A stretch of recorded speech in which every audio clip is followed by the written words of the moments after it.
Hi, this is Campbell Associates. In this video, we are going to show you how to set up your SoundExpert 8221 environmental kit. Let's have a closer look at all of the accessories that are included. Inside your Peli case, you find your SoundExpert sound level meter, the preamplifier cable, which is already fitted in the case and runs to the outside.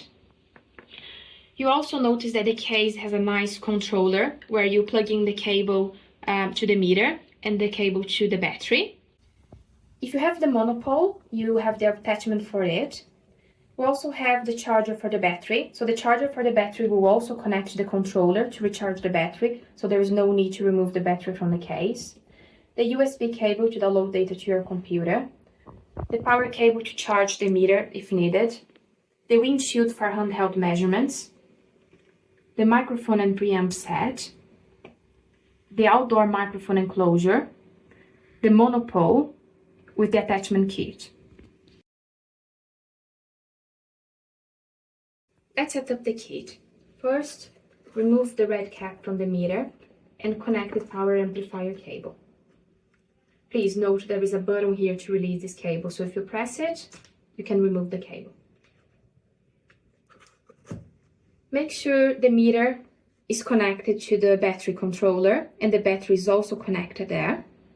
And now we can set up the outdoor microphone enclosure. First, remove the windshield from the enclosure. Unscrew the top bit of the outdoor enclosure, the bird spike. Run the preamplifier cable through the enclosure. Remove the black cap from the microphone and connect the microphone and preamp set. Place the microphone and preamplifier set back in the enclosure. Screw the bird spike back on and place the windshield. If you have a monopole, remove the black cap from the top of it and screw the outdoor microphone enclosure to the monopole. Attach the monopole to the case, tighten it up until secure, and then you can adjust the height to the desired one.